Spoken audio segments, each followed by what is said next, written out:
Hello children, now we are going to start with a new topic that is molecularity of a reaction. अभी तक हमने order क्या होता है reaction का ये निकाला था और समझा था कि क्या होता है. अब हम यहाँ डिस्कस करेंगे कि किसी भी रिएक्शन की मॉलिक्यूलैरिटी क्या होती है और उसे कैसे कैलकुलेट करते हैं. So first of all we will write the definition और फिर डेफिनेशन की मदद से उसे समझेंगे और फिर प्रैक्टिकली कैलकुलेट करके देखेंगे. तो मॉलिक्यूलैरिटी किसी भी रिएक्शन की क्या होती है?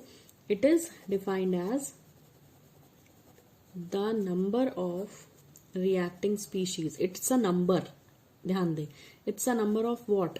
Reacting species. किसी भी रिएक्शन में कितनी स्पीशीज रिएक्ट कर रही हैं उनका नंबर. अब वो रिएक्टिंग स्पीशीज क्या हो सकती हैं? किसी भी रिएक्शन में मॉलिक्यूल्स रिएक्ट कर सकते हैं as reacting species, atoms react कर सकते हैं, आयंस भी रिएक्ट करते हैं, आयनिक इक्वेशंस भी होती हैं, आयनिक रिएक्शंस भी होती हैं. सो the number of reacting species विच में बी मॉलिक्यूल, एटम और आयंस विच कोलॉइड साइमल्टेनियसली. एक्चुअली यहाँ पर कोलाइड वर्ड का यूज इसलिए हुआ है क्योंकि अगर रिएक्टेंट्स आपस में एक दूसरे के कांटेक्ट में नहीं आएंगे तो रिएक्शन होगी नहीं. ऐसा कोलिजन थ्योरी के अकॉर्डिंग इसी चैप्टर में बाद में एक्सप्लेन किया गया कि रिएक्शन होने के लिए, प्रोडक्ट बनने के लिए रिएक्टेंट्स का आसपास आना, एक दूसरे के कांटेक्ट में आना, एक दूसरे से कोलाइड करना बहुत जरूरी है. So the number of reacting species which collide simultaneously, एक साथ जो है कोलाइड करना, ठीक है, to bring about a chemical reaction. और इस कोलिजन से होता क्या है? केमिकल रिएक्शन हो जाती है और प्रोडक्ट बन जाता है. Is called molecularity. इसी को हम मॉलिक्यूलैरिटी कहते हैं. तो मॉलिक्यूलैरिटी क्या है? मॉलिक्यूलैरिटी एक नंबर है. किसका? रिएक्टिंग स्पीशीज का, जो आपस में कोलाइड करती हैं रिएक्शन होते समय और जिनके कोलिजन के कारण रिएक्शन हो जाती है. अब ये जो केमिकल रिएक्शन की बात हो रही है यहाँ पर, इस केमिकल रिएक्शन को होना कैसा चाहिए? मॉलिक्यूलैरिटी आप किन रिएक्शंस की डिटरमाइन कर सकते हैं, काउंट कर सकते हैं, फाइंड कर सकते हैं? सिर्फ उन रिएक्शंस की जो एलिमेंट्री हैं. एलिमेंट्री का मतलब कॉम्प्लेक्स नहीं है, मल्टी स्टेप रिएक्शंस नहीं होनी चाहिए, ठीक है. एलिमेंट्री रिएक्शन होनी चाहिए. एलिमेंट्री रिएक्शन का क्या मतलब होता है? Elementary reactions are those reactions which take place in one step. जो सिंपल रिएक्शंस होती हैं और सिर्फ एक स्टेप में हो जाती हैं, सिर्फ उन रिएक्शंस का आप मॉलिक्यूलैरिटी कैलकुलेट कर सकते हैं. एक स्टेप में होना मतलब जैसे आपने कोई रिएक्टेंट लिया 2A और इसने आपको बना दिया B+C प्रोडक्ट, तो एक ही स्टेप में हो गया ना. अब ये कहलाएगी एलिमेंट्री रिएक्शन. एलिमेंट्री रिएक्शंस क्या है? जो एक स्टेप में प्रोडक्ट बना देती है, सिंगल स्टेप में, ठीक. अब ऐसी कौन सी रिएक्शन है जो एलिमेंट्री नहीं होती, यानी जो मल्टी स्टेप रिएक्शन है? जैसे कोई रिएक्शन है, मान ले 2A ने पहले बनाया B+C और हमें चाहिए था Z एज अ प्रोडक्ट, तो B एंड C ने फिर बनाया Y और Y ने फिर बनाया Z. तो Z कितनी स्टेप्स में मिल रहा है? 3 स्टेप्स में मिल रहा है. पहले 2A से B+C बनेगा, फिर ये Y में कन्वर्ट होगा, तब जाकर कहीं आपको मेन प्रोडक्ट मिल रहा है. तो ये एलिमेंट्री रिएक्शन नहीं है, ये मल्टी स्टेप रिएक्शन हो गई. तो ऐसी रिएक्शंस के लिए यू कैन नॉट डिटरमाइन, लिख लें, for multi step reactions molecularity can not be calculated. नहीं कैलकुलेट कर सकते, नहीं कैलकुलेट की जाती, ठीक है, ये ध्यान रखना. इसके बाद एक चीज और कि किसी भी रिएक्शन की अगर बात हो रही है तो यहाँ पर मॉलिक्यूलैरिटी की वैल्यूज क्या हो सकती है? मॉलिक्यूलैरिटी एक तो थ्योरेटिकल कॉन्सेप्ट है, आप इसे थ्योरेटिकली निकाल सकते हैं बहुत आसानी से, ठीक है. मैं भी इसको साफ साफ आपको क्लियर करके बताऊंगी क्यों कह रहे हैं थ्योरेटिकल कॉन्सेप्ट है, और बहुत इजीली आप रिएक्शन देखकर ही मॉलिक्यूलैरिटी बता सकते हैं. अगर इसको डेफिनेशन वाइज ना समझते हुए जनरल लैंग्वेज में समझे तो मॉलिक्यूलैरिटी क्या है? किसी रिएक्शन में कितने एटम्स या मॉलिक्यूल्स या आयंस, जो भी रिएक्टेंट हो, जैसे यहाँ पे मुझे दिख रहा है कि एक एटम है A जिसके 2 यूनिट्स लिए हैं तो 2A हैं, ठीक है। तो यहाँ साफ साफ दिख रहा है कि 2 एटम A के रिएक्ट करके ये प्रोडक्ट बना देंगे। तो मॉलिक्यूलैरिटी का लेना देना सिर्फ रिएक्टेंट से होता है। यानी अगर आपको किसी भी रिएक्शन की मॉलिक्यूलैरिटी फाइंड करनी है, if you want to find out molecularity कि मॉलिक्यूलैरिटी क्या है, तो आप कहाँ देखेंगे रिएक्शन में, किधर चेक करेंगे, तो रिएक्टेंट साइड की तरफ देखिए। प्रोडक्ट से मॉलिक्यूलैरिटी का कोई लेना देना नहीं होता, तो आप रिएक्टेंट की तरफ देखें। और रिएक्टेंट में जितना नंबर लिखा होता है वो ही उस रिएक्शन की मॉलिक्यूलैरिटी होती है। अब इसका क्या मतलब हुआ, हमने क्या बोला कि molecularity is number of reacting species, तो नंबर ऑफ रिएक्टिंग स्पीशीज 2 है, ठीक है। तो मॉलिक्यूलैरिटी कितनी हो गई, 2। ये बहुत सिंपल सा इजी सा एग्जांपल था कि मॉलिक्यूलैरिटी कैसे निकाल सकते हैं, किसी भी रिएक्टेंट के कितने नंबर ऑफ एटम्स, मॉलिक्यूल्स या आयंस किसी रिएक्शन में रिएक्ट कर रहे हैं, ये देख कर निकाल सकते हैं। अब एक कुछ चीजें और थ्योरेटिकली नोट करने वाली है जो बहुत इंपॉर्टेंट है। ध्यान रखें, मॉलिक्यूलैरिटी कैन नेवर बी 0। मॉलिक्यूलैरिटी किसी रिएक्शन की कभी 0 नहीं हो सकती। अब इसका क्या मतलब हुआ, इसका मतलब ये हुआ कि आप ये बताएं कि आप बोल रहे हैं the number of reacting species, तो किसी रिएक्शन में नंबर ऑफ रिएक्टिंग स्पीशीज 0 हो सकती क्या, मतलब रिएक्टेंट है ही नहीं और प्रोडक्ट बन गया, ऐसा पॉसिबल है? नहीं, ऐसा पॉसिबल नहीं है। The number of reacting species can never be 0, यानी रिएक्टेंट 0 नहीं हो सकता। इसीलिए किसी भी रिएक्शन की मॉलिक्यूलैरिटी भी कभी भी 0 नहीं हो सकती। उसके बाद मॉलिक्यूलैरिटी मैक्सिमम कितनी हो सकती है, देखिए 0 हो नहीं सकती, तो मैक्सिमम और मिनिमम भी देख लेते हैं। मैक्सिमम आती है 3 से ज्यादा मॉलिक्यूलैरिटी आपको नहीं मिलेगी अगर आप एलिमेंट्री रिएक्शंस की बात करें। आपने कंडीशन लगा दी है कि मॉलिक्यूलैरिटी यूजुअली एलिमेंट्री रिएक्शंस की होती है, मल्टी स्टेप की होती नहीं है।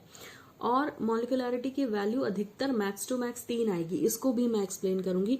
और मिनिमम कितनी आ सकती है, अब मैक्सिमम 3 है, 0 हो नहीं सकती, तो मिनिमम कितनी हो सकती है, 1 हो सकती है।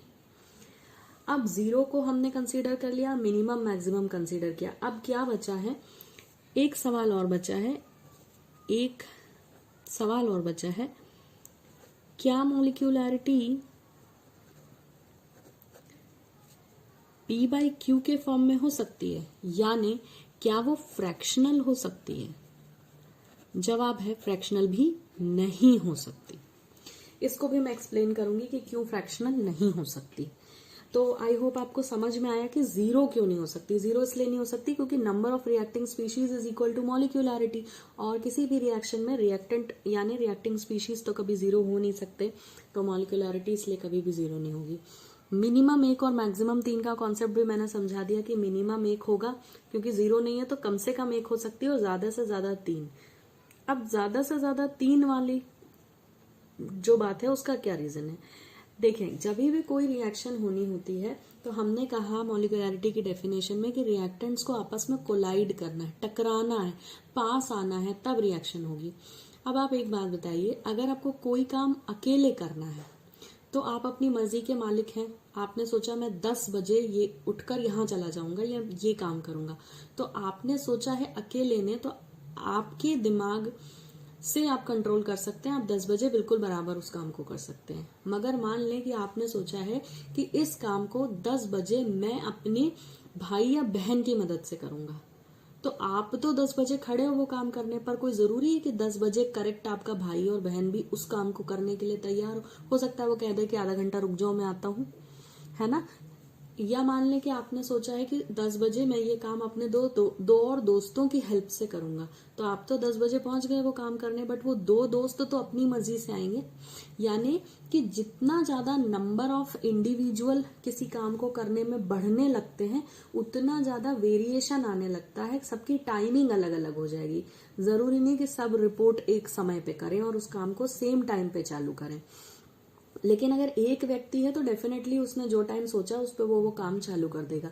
लेकिन अगर उसी काम में एक से ज्यादा लोग इन्वॉल्व हैं तो उसके परफेक्ट टाइम पे स्टार्ट होने की जो कंडीशन है प्रोबेबिलिटी है, संभावना है, वो घट जाती है। तो इसीलिए हमने कहा कि मॉलिक्यूलरिटी मैक्सिमम 3 हो सकती है, यानी 3 रिएक्टेंट्स ज्यादा से ज्यादा आपस में कोलाइड कर सकते हैं एक साथ एक समय में प्रोडक्ट बनाने के लिए। जैसे ज्यादा लोग बढ़ते जाते हैं तो उस काम की परफेक्टनेस किस पर डिपेंड करेगी भाई, कोई 10:15 पे आ रहा है, कोई 10:30 पे आ रहा है ना, कोई जरूरी थोड़ी आपने 10 बजे का टाइम डिसाइड किया तो सब सेम टाइम पे आ जाए। तो वैसा ही यहाँ पर है कि जितने ज्यादा रिएक्टेंट बढ़ते जाएंगे उनकी जो कोलिजन, एक साथ कोलिजन होना चाहिए प्रोडक्ट बनने के लिए। कोलिजन कैसा होना चाहिए, इट शुड बी टुगेदर, तभी तो प्रोडक्ट बनेगा। वरना एक रिएक्टेंट कहीं एक्स कोऑर्डिनेट में घूम रहा है, दूसरा कहीं पड़ा हुआ है, तो इज इट फिजिबल की रिएक्शन होगी? नहीं, रिएक्टेंट्स को पास आना है, दे हैव टू कोलाइड, तो उनकी टाइमिंग भी सेम होनी चाहिए। इसीलिए मॉलिक्यूलरिटी 3 से ज्यादा नहीं होती, और 3 भी काफी रेयर है मगर मिलती है। नाउ अब हम कुछ एग्जाम्पल्स डिस्कस कर लेते हैं जो बहुत इंपॉर्टेंट है। एग्जाम्पल से कॉन्सेप्ट और क्लियर हो जाएंगे। मान लीजिए किसी रिएक्शन में एक सिंगल स्पीशीज है, जैसे मैं आपको एक एग्जाम्पल देती हूँ, मैं यहाँ जगह छोड़ रही हूँ क्योंकि बाद में मैं बताऊंगी ये एक टाइप ऑफ मॉलिक्यूलरिटी है।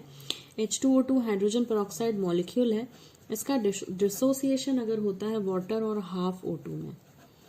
अब आपको ये सवाल दे दिया गया, रिएक्शन दी और बोला इसकी मॉलिक्यूलरिटी बताओ। सिंपल, एक मॉलिक्यूल है H2O2 का, मॉलिक्यूलरिटी कितनी हो जाएगी? 1। ठीक है, मॉलिक्यूलरिटी कितनी हो जाएगी? 1, राइट। अब अगर आपसे ऑर्डर पूछ दे यहाँ पे, तो ऑर्डर आप नहीं कह सकते कि 1 होगा अनटिल अनलेस आपको इस रिएक्शन के लिए कोई डेटा दिया जाए, आपको रेट एक्सप्रेशन लिख कर दिया जाए। अगर रेट सिर्फ रिएक्शन दी है और रेट एक्सप्रेशन नहीं दिया, रेट एक्सप्रेशन अगर दे दे और उसमें लिख कर दे दे कि rate is equal to KH2O2, तो आपको H2O2 दिख रहा है, पावर 1 है, तो आप लिख देंगे ऑर्डर इज 1। लेकिन जब तक आपको रेट एक्सप्रेशन नहीं दिया या कोई डेटा नहीं दिया रेट को जो एक्सप्लेन करता हो, तब तक आप रेट नहीं निकाल सकते। इसका मतलब मॉलिक्यूलरिटी थ्योरेटिकल कॉन्सेप्ट है। आपने रिएक्शन देखा, आपको दिख रहा है एक H2O2 है, मॉलिक्यूलरिटी 1 लिख दी, जवाब बिल्कुल सही होगा। लेकिन ऑर्डर एक्सपेरिमेंटली डिटरमिन्ड होता है, उसको आप रिएक्शन देखकर नहीं बता सकते। जैसे पिछले वीडियोस में मैंने बताया था अमोनिया वाली रिएक्शन में कि 2NH3 लिखा था पर ऑर्डर 2 नहीं था, 0 था, क्योंकि वो थ्योरेटिकली डिटरमिन नहीं होता, वो एक्सपेरिमेंटली डिटरमिन होता है। तो आपको जब तक ये रेट एक्सप्रेशन नहीं दिया या कोई हेल्पिंग डेटा नहीं दिया, आप नहीं कह सकते कि ऑर्डर क्या होगा। जब मॉलिक्यूलरिटी 1 आई तो ऐसी रिएक्शंस जो है यूनी मॉलिक्यूलर रिएक्शंस कहलाती हैं। यूनी मॉलिक्यूलर रिएक्शंस कहलाती हैं। अधिकतर डिकम्पोजिशन रिएक्शंस यूनी मॉलिक्यूलर हुआ करती हैं। क्यों? क्योंकि डिकम्पोजिशन का मतलब होता है बड़ी सी चीज छोटी छोटी चीजों में टूट जाएगी। तो डिकम्पोजिशन होते समय रिएक्टेंट एक ही होता है, तो मॉलिक्यूलरिटी डेफिनेटली 1 आएगी, जैसे इसमें आई है। एक और एग्जांपल देख लेते हैं। अगर दिया है NH4NO2, it gets dissociated into N2 + 2H2O। ये रिएक्शन भी देखें आप, NH4NO2 का कितना मॉलिक्यूल आपको दिख रहा है? सिर्फ एक। Molecularity is again 1। And this is also an example of unimolecular reaction on the basis of molecularity. Molecularity यहाँ भी 1 है। दूसरा एग्जाम्पल देखते हैं। ये तो यूनिमोलिकुलरिटी के एग्जाम्पल्स में आपको रिएक्टेंट एक ही दिखेगा और बिल्कुल ऐसा ही दिखेगा। Now second type of reaction you see. मान लें आपको एक रिएक्शन दी हुई है and the reaction has reactant and it says 2HI is giving you H2 + I2। अब इस रिएक्शन में आपको साफ साफ दिख रहा है कि 2HI मॉलिक्यूल है, ठीक है, तो इसकी मॉलिक्यूलरिटी क्या हो जाएगी? 2। यानी रिएक्टेंट आपको जितना दिखता है, 2 रिएक्टेंट दिख रहा है, वही उसकी मॉलिक्यूलरिटी होगी। एंड जब मॉलिक्यूलरिटी 2 हो तो वो बाय मॉलिक्यूलर, बाय माने 2, यूनी माने सिंगल मॉलिक्यूल, सो यूनी माने सिंगल, मॉलिक्यूलर माने molecule involving single molecule, bye molecular माने इन्वॉल्विंग 2 मॉलिक्यूल्स, है ना। तो ये हो गए बाय मॉलिक्यूलर यानी मॉलिक्यूलरिटी 2 वाली रिएक्शन। एक और एग्जांपल अगर हम देखें तो this is not 3, this is NO + O3 if it gives you NO2 plus O2। तो मैंने आपसे कहा था मॉलिक्यूलैरिटी का प्रोडक्ट से कोई लेना देना नहीं है, आपको रिएक्शन में प्रोडक्ट साइड देखना ही नहीं है, आपको हमेशा किधर देखना है, रिएक्टेंट साइड देखकर जो है अपना काम करना है। अब ध्यान दें, इस रिएक्शन की मॉलिक्यूलैरिटी भी क्या है, एक NO का मॉलिक्यूल है, एक O3 ozone, so molecularity is again 1 and 1 2। So molecularity of this reaction is also 2। तो जिन रिएक्शंस की मॉलिक्यूलैरिटी 2 होती है वो बायमॉलिक्यूलर रिएक्शंस कहलाती है। Now as I told you कि मॉलिक्यूलैरिटी मैक्सिमम 3 हो सकती है, तो हमने 1 मॉलिक्यूलैरिटी को यूनिमॉलिक्यूलर कहा, 2 मॉलिक्यूलैरिटी को बायमॉलिक्यूलर कहा। तो अगर मॉलिक्यूलैरिटी 3 हो तो ऐसी रिएक्शन को हम ट्राई मॉलिक्यूलर कहते हैं, ट्राई मॉलिक्यूलर रिएक्शन कहते हैं। Let's see the example. If the reaction is 2NO plus O2 which is giving you 2NO2, तो यहाँ देखिए रिएक्टेंट साइड में 2 NO और 1 O2 है, तो मॉलिक्यूलैरिटी क्या हो जाएगी 3, and hence this reaction will be try molecular, या मॉलिक्यूलैरिटी 3 का एग्जाम्पल होगी ये रिएक्शन। अब हमने कुछ चीजें डिस्कस की थी, मैंने कहा था मॉलिक्यूलैरिटी फ्रैक्शनल नहीं हो सकती। तो अब देखें, अगर आपको कोई रिएक्शन ऐसी लिखी हुई दी है, H2 plus half O2 is giving you H2O, और पूछ दिया कि मॉलिक्यूलैरिटी क्या है, तो ऐसी रिएक्शन में क्या दिख रहा है, यहाँ दिख रहा है 1, यहाँ दिख रहा है हाफ, यानी क्या molecularity 1 plus half is equal to 1.5 यानी 1.5 है?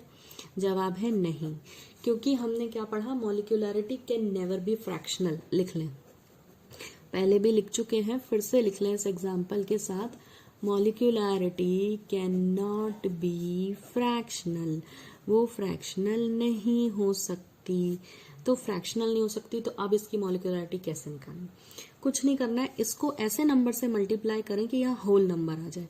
तो कैसे करेंगे, अगर हम 2 से मल्टीप्लाई कर दें तो यहाँ 2H2 हो जाएगा। इस 1.5 को जब 2 से मल्टीप्लाई करेंगे तो देखें 2 से 2 कैंसिल हो जाएगा, बच गया 1, बन गया होल नंबर, और यहाँ भी आ जाएगा 2, बैलेंस हो गई रिएक्शन। अब ये रिएक्शन हो जाती है आपकी 2H2 plus O2 giving you 2H2। अब निकाल लें मॉलिक्यूलैरिटी, कितनी आ जाएगी, 2 + 1 3। It's an example of try molecular reaction. तो ध्यान रखें, अगर आपको कहीं फ्रैक्शनल दिया है तो उसको होल नंबर कन्वर्ट करके तब मॉलिक्यूलैरिटी निकालें। अच्छा ठीक है, अब मैक्सिमम 3 हो सकती थी मॉलिक्यूलैरिटी।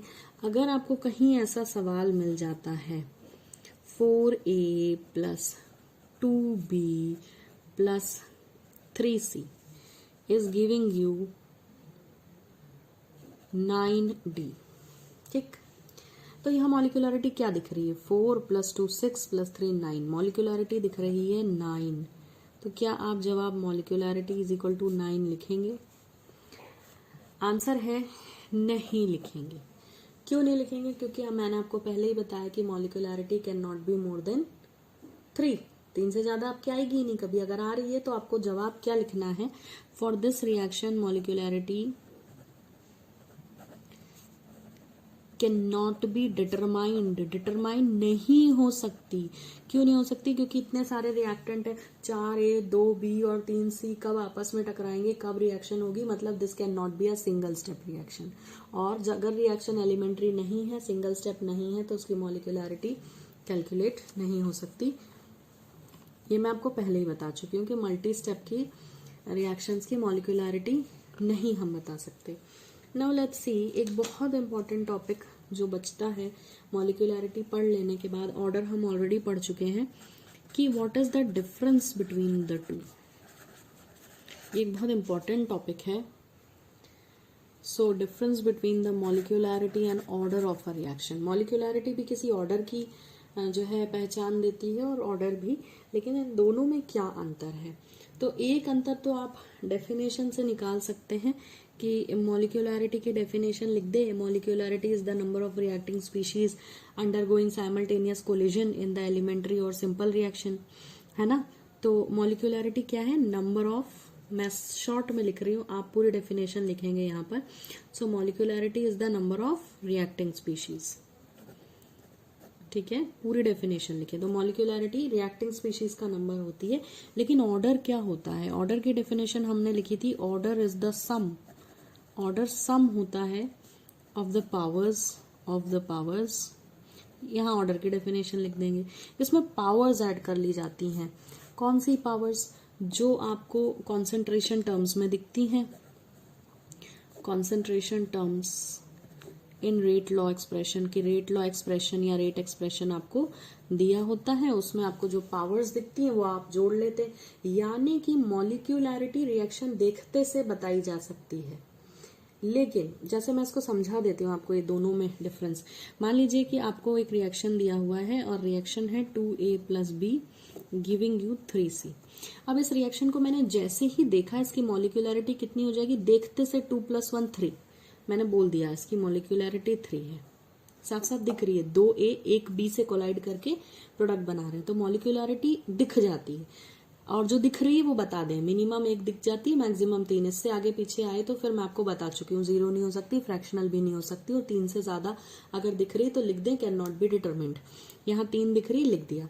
लेकिन ऑर्डर आप तब तक नहीं लिख सकते, रिएक्शन खाली देख के ऑर्डर नहीं लिख सकते। कब लिख सकते हैं? जब आपसे कह दे कि रेट इज इक्वल टू के ए की पावर XY भी नहीं होना चाहिए, वो साफ साफ दे दे कि A की पावर 2 है और B की पावर 1 है। जब वो रेट एक्सप्रेशन दे देगा तब आप 2 + 1 n इज इक्वल टू 2 + 1 करके 3 बोल सकते हैं कि ऑर्डर भी 3 है। लेकिन अगर ये रेट एक्सप्रेशन नहीं दिया, सिर्फ रिएक्शन लिखी है, तो सिर्फ रिएक्शन लिखी थी तो आप सिर्फ मॉलिक्यूलैरिटी बता सकते थे, ऑर्डर नहीं बता सकते थे, ये ध्यान रखें। अगर ऐसा सही है जो अभी बोला, तो इससे क्या पता चलता है? इससे पता चलता है कि मॉलिक्यूलैरिटी एक थ्योरेटिकल कॉन्सेप्ट है। It's a theoretical concept, it's a theoretical concept. लेकिन जो ऑर्डर है वो एक्सपेरिमेंटली डिटरमिन्ड होता है, इट इज डिटरमिन्ड एक्सपेरिमेंटली। आप उसको थ्योरेटिकली नहीं बता सकते। यहाँ रिएक्शन दिखते से आपने देख के थ्योरेटिकली बता दी थी मॉलिक्यूलैरिटी, लेकिन ऑर्डर ऐसे नहीं बता सकते। अब एक और मजे की बात, आपने कहा था मॉलिक्यूलैरिटी 0 नहीं हो सकती, फ्रैक्शनल नहीं हो सकती, ठीक है, यानी it is always, molecularity is always whole number, वो हमेशा हमेशा होल नंबर में आती है। लेकिन ऑर्डर फ्रैक्शनल भी होता है। जब हमने टाइप ऑफ रिएक्शंस पढ़े थे डिपेंडिंग अपॉन डिफरेंट ऑर्डर्स, तो हमने ऐसी भी रिएक्शंस पढ़ी थी जिनका ऑर्डर फ्रैक्शनल था। So order can be fractional also, order fractional हो सकता है, मगर मॉलिक्यूलैरिटी कभी भी फ्रैक्शनल नहीं हो सकती, वो हमेशा होल नंबर होगी। नाउ द लास्ट पॉइंट, मॉलिक्यूलैरिटी हमने कहा था 0 भी नहीं हो सकती। क्यों नहीं हो सकती? क्योंकि molecularity is number of reacting species, और रिएक्टेंट कभी 0 हो गए तो रिएक्शन होगी कैसे? मतलब रिएक्टेंट 0, हम एज्यूम कर रहे हैं एक बर्तन है, उसमें जो है रिएक्शन होनी है, मगर रिएक्टेंट इज 0। अब जब रिएक्टेंट इज 0 तो रिएक्शन कैसे होगी? यानी रिएक्शन होने के लिए रिएक्टेंट का होना जरूरी है, तो इट कैन नॉट बी 0। तो मॉलिक्यूलैरिटी कैन नॉट बी 0। लेकिन 0 ऑर्डर रिएक्शन तो हमने पढ़ी है, यानी it can be, order can be 0। याद करिए कौन सी रिएक्शन का ऑर्डर मैंने 0 पढ़ाया था?